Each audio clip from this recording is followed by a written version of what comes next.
उससे पहले मैं आपसे क्वेश्चन पूछना चाहूंगा। अब तक के हमने जितने भी एक्ट पढ़े उन सब में एक शब्द कॉमन था, चार्टर। क्या शब्द कॉमन था? उन सभी में एक शब्द हम पढ़ते थे, एक वर्ड आप सबने देखा होगा, चार्टर। यस और नो? जी भैया। चार्टर का क्या मतलब होता था? मैंने आपको बताया था, चार्टर का मतलब था एक राजलेख।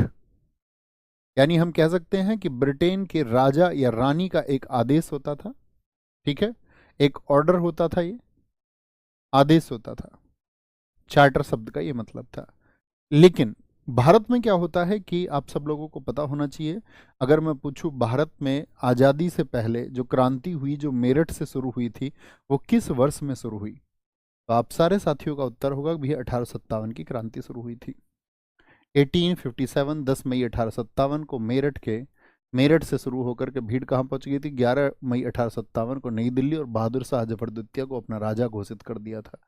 यानी 1857 में एक रिवॉल्यूशन हो गया, एक क्रांति हो गई, जिसको हम बोलते हैं 1857 की क्रांति। सब जानते होंगे इतनी कॉमन सी चीज। जी हाँ। 1857 की क्रांति होने के बाद में ब्रिटिश शासन को क्या लगा? उनको लगा कि हमारा जो अच्छा खासा मुनाफा और जो हम पैसा वहां से बना रहे थे, अगर ये सब कामयाब हो जाते 1857 की क्रांति में, अगर भारतीय एकजुट हो जाते, तो हमारा तो सारा बिजनेस मॉडल जो है वो फ्लॉप हो जाता। होता कि नहीं होता? तो ब्रिटिश जो शासन है उसको बड़ी चिंताएं हुई, और इतनी चिंता उसने हुई कि उसने इस सब का दोषी ठहराया ईस्ट इंडिया कंपनी को, कि ये एक फेलियर है। ईस्ट इंडिया कंपनी इसको भाप नहीं पाई, इसके बारे में कोई एजम्पशंस उसके नहीं थे कि भाई इस तरह एक वॉर हो सकता है, इस तरह एक आपका कॉन्फ्लिक्ट्स बढ़ सकते हैं, और जो आपका लोकल लीडर्स हैं, जो स्थानीय शासक हैं, वो इस तरह का रिवोल्ट भी कर सकते हैं। तो 1857 में क्या हुआ कि क्रांति होने के बाद में जो एक्ट आता है उसको अब चार्टर नहीं कहा जाएगा, उसको हम बोलेंगे भारत शासन अधिनियम। यानी मैंने आपको बताया था अंतिम चार्टर एक्ट कौन सा है, वो 1853 का है। इसके बाद में कोई भी राजलेख नहीं आया। इसके बाद में 1853 अंतिम कौन सा था? अंतिम राजलेख, अंतिम चार्टर था आपका, ये मैंने पिछली क्लास में आपको बताया था, वो 1853 का था, 1853 का। ओके। इसके बाद में कोई भी चार्टर नहीं आएगा। अब चार्टर नहीं आएगा तो आप सब लोगों को मैं थोड़ा पूछना चाहूंगा, इसके बाद में आए थे आपका कौन से? इसके बाद में आया था आपका भारत सरकार अधिनियम। अभी मत नोट करना, ठीक है, जब मैं बोलूं तब नोट करना। भारत सरकार अधिनियम, या तो इस नाम से आएंगे, चार्टर नाम से कोई नहीं आएगा, ठीक है, क्योंकि अब ब्रिटिश सरकार सीधे रूल करना शुरू करेगी। या आपका भारत शासन अधिनियम के नाम से आएगा, भारत शासन अधिनियम के नाम से आएगा, ठीक है। या तीसरा नाम होगा भारत परिषद अधिनियम, भारत परिषद अधिनियम, ये एक ही बात होगी, ठीक है। यानी या तो इंडियन गवर्नमेंट एक्ट के नाम से आएगा, इंडियन गवर्नमेंट एक्ट के नाम से आएंगे, इससे आगे राजलेख नाम से नहीं आएगा।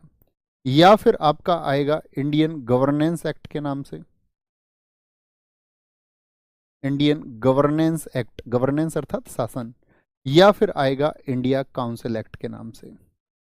सारी कहानी यहीं पे छिपी हुई है, इंडिया काउंसिल एक्ट नाम में, ठीक है। यहां पर एक बात सीधे सीधे आप लोग नोट करना शुरू करेंगे। इतनी बात समझ गए क्यों आएंगे इस नाम से? क्योंकि भैया अब ब्रिटेन का राजलेख जारी नहीं होगा, अब सीधे ब्रिटिश सरकार जो है नियंत्रण रखेगी। कैसे जी? पहला पॉइंट लिखिए, और उसको शुरू करने से पहले लिखेंगे भारत शासन अधिनियम, भारत शासन अधिनियम 1858।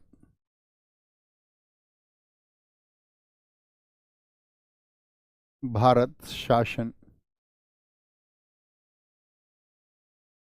अधिनियम 1858, बड़ी सावधानी से लिखेंगे और दोस्त चीज़ों को समझते हुए चलेंगे। बस एक रिक्वेस्ट करूंगा आप सबसे, हर रोज़ हर क्लास में करूंगा, कि अपने आप को कभी भटकने नहीं देना है, कमेंट सेक्शन से खुद को दूर रखना है, हाथ में कॉपी और पेन रखना है, ठीक है। एक अच्छा स्टूडेंट, मेरे लिए आपकी गुरुदक्षिणा यही होगी कि आप एक शांत माहौल में पढ़ते रहें। भारत शासन अधिनियम में पहली बात क्या की गई, समझेंगे? कंपनी का शासन समाप्त, कंपनी का शासन समाप्त और ब्रिटिश ब्रिटिश ताज का शासन लागू। ब्रिटिश ताज का शासन लागू हो गया। क्या बात समझे? यानी हम कह सकते हैं company rule ended. Company company का शासन क्यों समाप्त हुआ ये बात जान चुके? कंपनी का शासन समाप्त हो गया ये बात आप जान चुके। क्यों समाप्त हुआ बताएंगे? क्या रीजन है? आप क्या बताएंगे मुझे? क्यों शासन समाप्त? 1857 की क्रांति हो गई, इन लोगों को लगा कि भाई कहीं ये लोग एकजुट ना हो जाए। अब जो ब्रिटिश गवर्नमेंट है वो कह रही है कि अब हम लोग जो है वो सीधे नियंत्रण, यानी ब्रिटिश क्राउन का एक डायरेक्ट कंट्रोल आ गया, एक सीधा नियंत्रण उन्होंने शुरू किया कि भारत का जो प्रशासन है हम अब सीधे तौर से देखेंगे। अब तक कौन देखता था? क्वेश्चन मेरा ये है, आप सब लोगों से मेरा प्रश्न है कि भैया अब तक कौन देखता था? अगर ब्रिटिश सरकार ये कह रही है कि अब हम देखेंगे, तो अब तक कौन देखता था भारत में एडमिनिस्ट्रेशन को या प्रशासन को? तो आप कहेंगे भैया हमने दो निकाय पढ़े थे, बोर्ड ऑफ डायरेक्टर्स और बोर्ड ऑफ कंट्रोलर्स पढ़े थे जी। किस एक्ट से बनाए गए थे दोनों? 1784 के पिट्स इंडिया एक्ट में इनकी बात की गई थी। आप लोगों को पता होगा बोर्ड ऑफ डायरेक्टर्स में 24 मेंबर होते थे, बाद में 6 मेंबर घटा दिए गए थे और बाद में 18 मेंबर रह गए थे। बोर्ड ऑफ कंट्रोलर्स में मैंने आपको बताया था कि इसमें भी 6 मेंबर होते थे। एक व्यक्ति इसका जो चीफ प्रेसिडेंट होता था, जो इसका अध्यक्ष होता था, वो कहाँ से आता था? ब्रिटिश सरकार से होता था। वो कौन होता था? जिसका जो अध्यक्ष होता था वो ब्रिटिश होता था। और ये बीओसी किसको कंट्रोल करती थी? बीओडी को कंट्रोल करती थी। यानी अब तक जो शासन चल रहा था वो बोर्ड ऑफ कंट्रोलर्स और बोर्ड ऑफ डायरेक्टर के माध्यम से चल रहा था। इन्होंने कहा कि भैया board of controllers and board of directors जो होंगे अब नहीं होंगे। इसी का तो मतलब हो गया कि कंपनी का जो शासन ये लोग चला रहे थे, यानी जो निदेशक मंडल था और जो नियंत्रण बोर्ड था, बोर्ड ऑफ कंट्रोलर्स, इन दोनों को खत्म कर दिया गया। क्या बोले? ये दोनों अब नहीं रहेंगे। तो भैया फिर कौन चलाएगा शासन? तो इनकी जगह, याद रख लेना, इनकी जगह कौन आया? इसको क्या कर दिया गया? इसको समाप्त कर दिया गया और इनकी जगह है, याद रख लेना, गृह सरकार की स्थापना हुई। बहुत इंपॉर्टेंट क्वेश्चन है कि गृह सरकार की स्थापना किस एक्ट से की गई? गृह सरकार की स्थापना हुई। गृह सरकार बोले तो एक होम गवर्नमेंट को स्टैब्लिश किया गया, एक होम गवर्नमेंट को स्टैब्लिश किया गया। कोई दिक्कत? बात समझ गए? सिंपल सी बात मैंने आपको समझाई कि जो कंपनी का शासन था, कंपनी का शासन खत्म हो गया। कंपनी का शासन खत्म हो गया तो भैया क्या बोली ब्रिटिश सरकार? बोलती है कि भाई अब हम, जो ब्रिटिश सरकार है वो कहती है कि अब हम शासन खुद चलाएंगे। यही बोला ना ब्रिटिश सरकार ने जी। अब ब्रिटिश सरकार अगर शासन चलाएगी तो ब्रिटिश सरकार के पास क्या अपना देश नहीं है? बोले क्या उनके पास अपने देश का शासन नहीं है? यस और नो? तो आप कहेंगे हाँ भैया, तो फिर ब्रिटेन का शासन कौन चलाएगा? तो एक तो ब्रिटेन का शासन भी चलाना है, और आप जानते हैं ब्रिटिश जो सरकार है उसके उपनिवेश बहुत जगह थे, तो ब्रिटिश सरकार को तो बहुत ज्यादा बर्डन हो जाएगा, बहुत ज्यादा काम हो जाएगा। तो उन्होंने कहा कि एक काम करते हैं, इसके लिए ब्रिटिश सरकार के अंतर्गत ही एक डिपार्टमेंट बना देते हैं, एक विभाग बना देते हैं अलग से, और वो जो विभाग होगा वो पूरी तरह से ब्रिटिश शासन के नियंत्रण में होगा, ब्रिटेन में ही होगा। ब्रिटेन की संसद का एक विभाग होगा और उसका जो प्रमुख होगा वो एक कैबिनेट मिनिस्टर होगा जो ब्रिटेन की सरकार का होगा। मतलब कंप्लीटली ये सारी चीजें कहां पे बनाई जा रही हैं? इंडिया में या ब्रिटेन में? एक बार आंसर करें। तो आप कहेंगे भैया ब्रिटेन में ये सारी चीजें बनाई जा रही थी, ब्रिटेन में ये सारी चीजें बनाई जा रही थी। तो भैया क्या बोलेंगे यहां पर? अगला पॉइंट नोट करेंगे, ठीक है? गृह सरकार को समझते हैं। गृह सरकार क्या थी? क्या बोला मैंने? एक गृह सरकार की स्थापना हुई एक होम गवर्नमेंट की स्थापना हुई, और ये होम गवर्नमेंट कैसे बनी, यही हमको समझना है। यहाँ से बहुत सारे क्वेश्चन बनते हैं। तो होम गवर्नमेंट में क्या किया गया? पहली चीज, पहला पद लिखेंगे इसमें कि भारत सचिव का पद बनाया गया, कि भाई कोई व्यक्ति तो रहे, भारत सचिव का पद बनाया गया। मेरा प्रश्न आपसे रहेगा, कौन भारत सचिव बने थे पहले? भारत सचिव का पद बनाया गया, जिसको हम कई बार किस नाम से जानेंगे? राज्य सचिव भी हम इसको प्रोनाउंस करेंगे। तो आप लोगों को उससे चिंता नहीं करनी है, अगर हम ये नाम देंगे तो एक ही नाम है, ठीक है? या तो स्टेट सेक्रेटरी बोले या इंडिया सेक्रेटरी बोले। इंडिया सेक्रेटरी बोले, the post of secretary of India,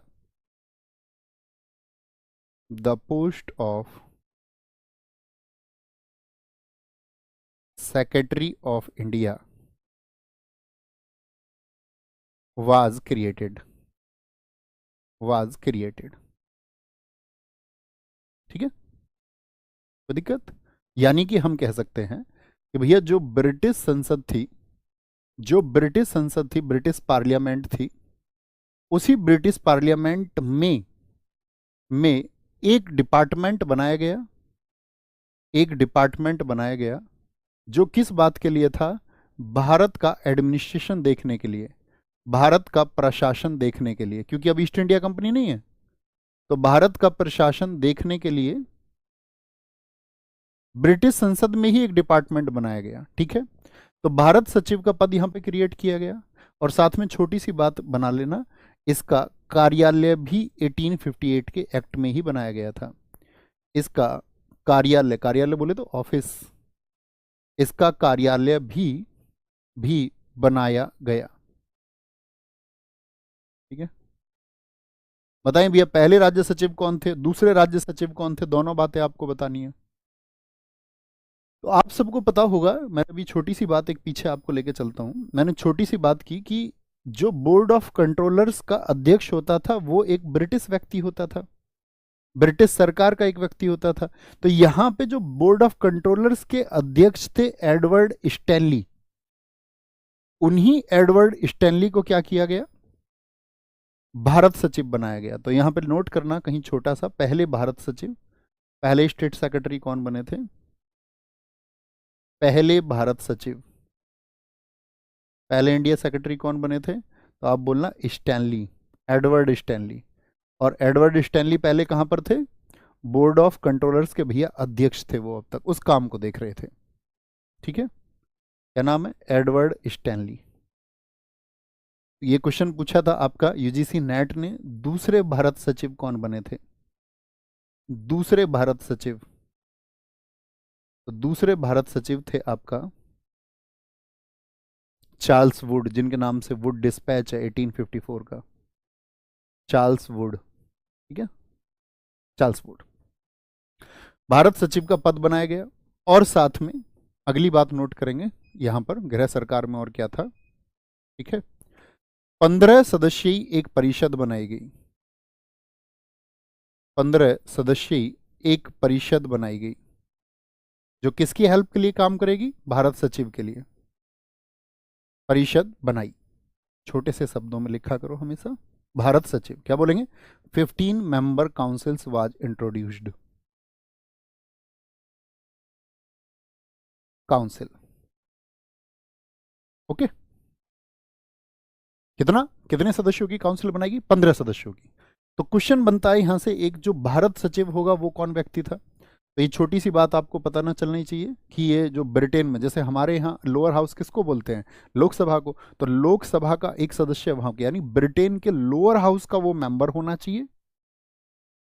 किसका मेंबर होना चाहिए? ब्रिटिश के लोअर हाउस का एक मेंबर होना चाहिए, और साथ में वो कैबिनेट मंत्री होना चाहिए, कैबिनेट मिनिस्टर होना चाहिए वहां पर। कैबिनेट मंत्री भारत सरकार में या ब्रिटिश सरकार में? भैया ब्रिटिश सरकार में। भारत में इस समय तक कोई सरकार ही नहीं थी, क्या बोलेंगे? ब्रिटिश सरकार में एक कैबिनेट मिनिस्टर का दर्जा उसका होना चाहिए। अब ये सारी चीजें ब्रिटेन में हुई हैं, तो मुझे बताओ इनकी सैलरी कहां से जानी चाहिए? ब्रिटेन से कि इंडिया से? भाई ब्रिटेन के फायदे के लिए, ब्रिटेन की संसद में एक डिपार्टमेंट बनाया गया है जो भारत का एडमिनिस्ट्रेशन देख रहा है।